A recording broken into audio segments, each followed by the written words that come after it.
there, squad, come gather round. Retro-Spectives, come to town. It's Retro-Spectives, looking at media and taking it in.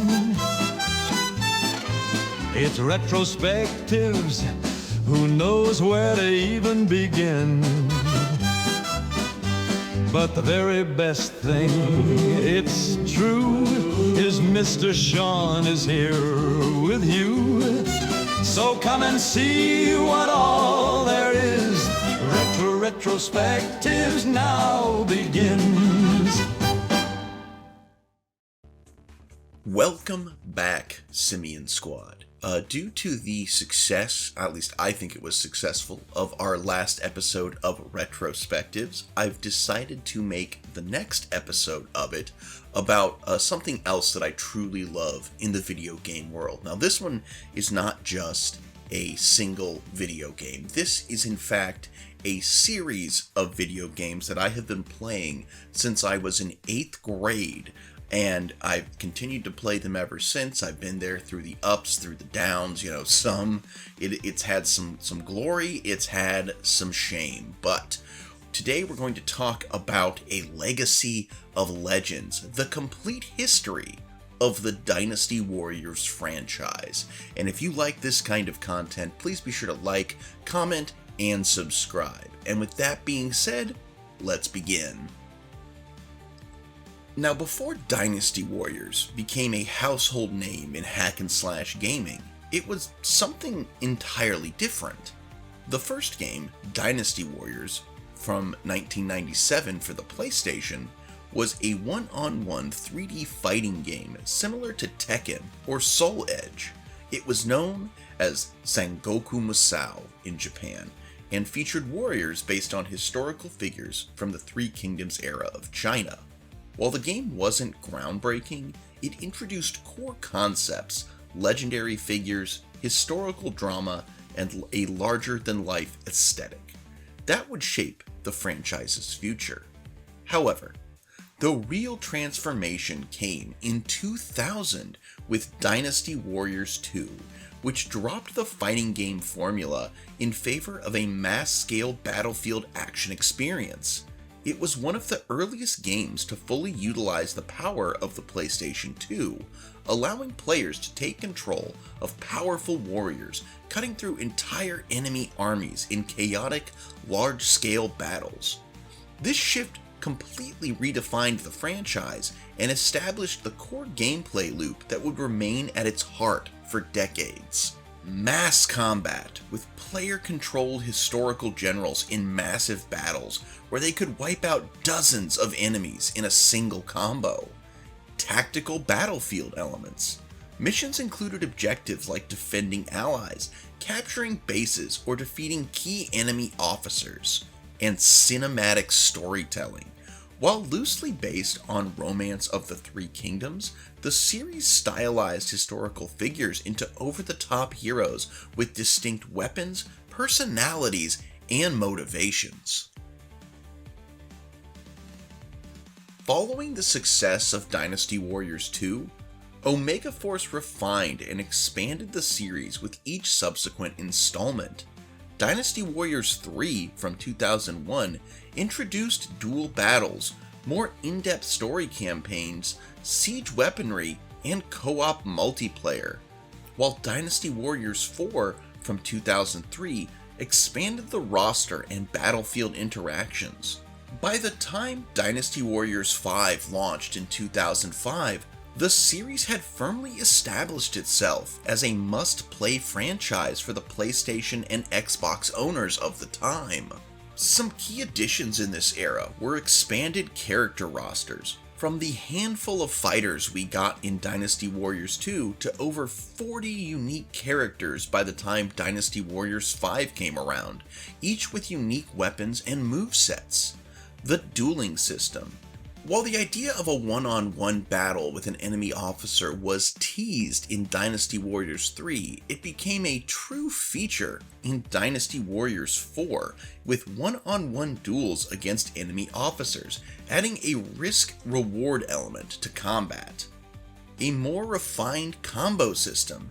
attack strings became smoother, and Masao, aka super attacks, were more powerful and visually spectacular. The Extreme Legends expansions introduced extra scenarios, weapons, and modes, starting with Dynasty Warriors 3 Extreme Legends.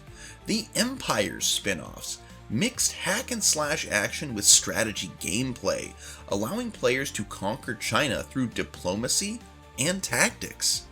By the mid-2000s, Dynasty Warriors had become one of the most recognizable franchises in gaming, influencing titles like 99 Nights and Kingdom Under Fire. With the arrival of the PlayStation 3 and Xbox 360, expectations were high for Dynasty Warriors 6 in 2007. The game introduced a new combat system, the Renbu system, which removed the traditional combo structure in favor of a fluid infinite attack chain mechanic. However, while the intention was to modernize the game, this change alienated many fans who preferred the traditional combo system. Additionally, the character redesigns and removal of unique weapons drew criticism, as several iconic characters either lost their signature weapons or were completely omitted. Some highlights and missteps from this game. The positives first: new climbing and swimming mechanics allowing for more vertical movement in battlefields, and a graphical overhaul, new character models, environments, and animations. But as to the downside, the weapon homogenization. Several characters now shared weapons instead of having their own unique fighting styles, and the removal of fan-favorite characters. Many officers were either missing or had drastically changed designs. Despite selling well, the backlash against Dynasty Warriors 6 was strong enough that Omega Force returned to the old formula for the next entries. Learning from their past mistakes, Dynasty Warriors 7 in 2011 returned to the classic combat system and reintroduced several weapons for each character. It also brought in a fourth faction, Jin, covering the later stages of the Three Kingdoms period. Some highlights of these games were the return of traditional combos and unique weapons, expanded story mode with historical accuracy. Dynasty Warriors 7 followed a more structured historical narrative. They also started pronouncing the names correctly. Conquest mode, an RPG-style progression mode where players built up their warriors' reputation across China.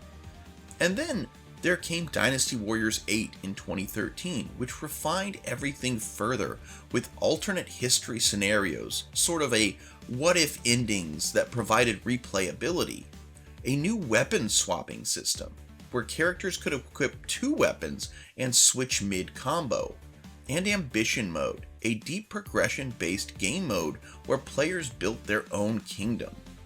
This period is considered the peak of modern Dynasty Warriors, with Dynasty Warriors 8 Extreme Legends and Empires adding even more depth.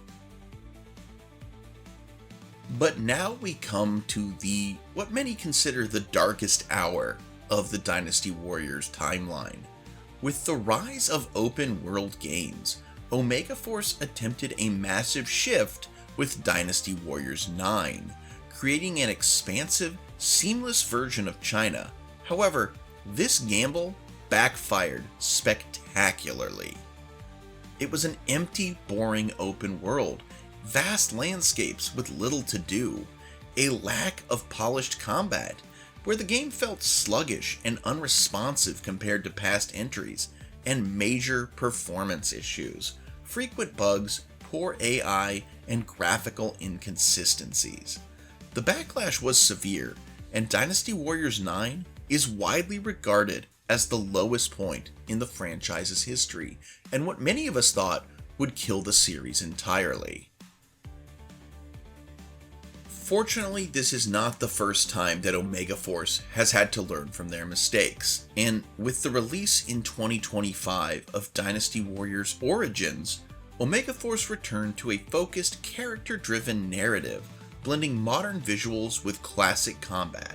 Featuring a single protagonist, Ziluan, the game took inspiration from cinematic storytelling while retaining the franchise's signature battlefield action, a refined combat system, more tactical gameplay with strategic elements, and a return to the classic 1 versus thousands gameplay. And as someone who has not only played this game, but also seen people talking about it online, it is a brilliant return to form that has been met with almost universal applause. Rumors of Dynasty Warriors 10 suggest that Koei Tecmo is considering a hybrid of large-scale battles with refined RPG elements. Could we see a return to the Dynasty Warriors 8 style gameplay with modern technology? Time will tell. One thing is certain, Dynasty Warriors has endured because of its timeless appeal. No matter where it goes next, it remains one of gaming's most beloved franchises. And that's the video today, guys. Thank you so much for joining me on this little walk down the history of one of my favorite franchises of all time. A little backstory of my introduction into this game: I had been told by all of my friends that I needed to play this game, and so I took some of the money that I'd saved up for my 8th grade Washington, D.C. trip, and at the first place we stopped on that trip, I went into a game store and purchased Dynasty Warriors 3 for the PlayStation 2, and then had to wait that entire week to get home and play it.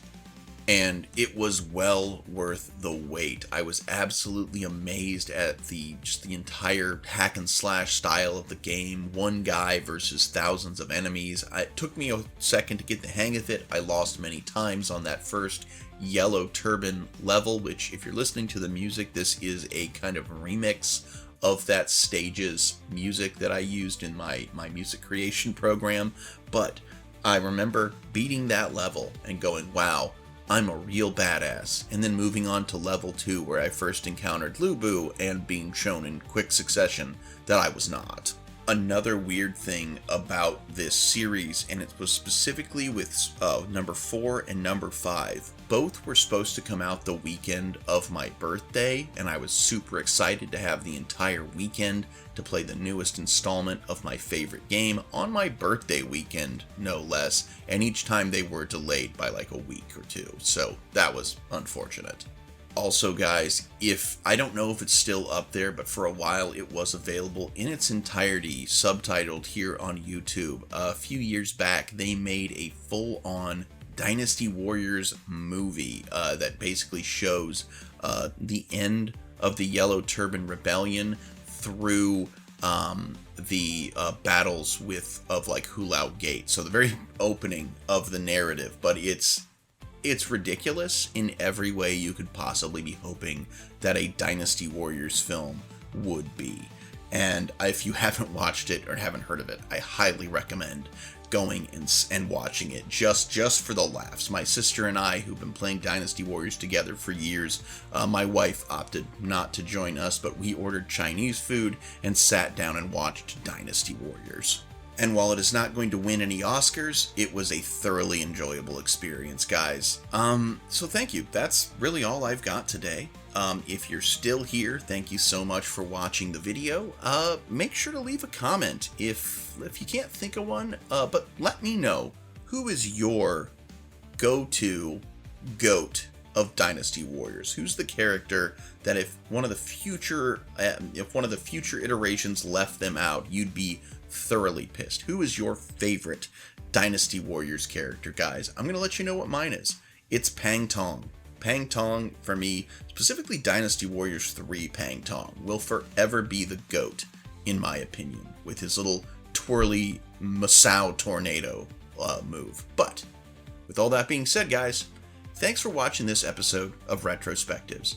I'm Mr. Sean, this is Mr. Sean Productions, and I sincerely hope that you alpha great day and even beta tomorrow, and that one day you become a true warrior of the Three Kingdoms. Bye-bye.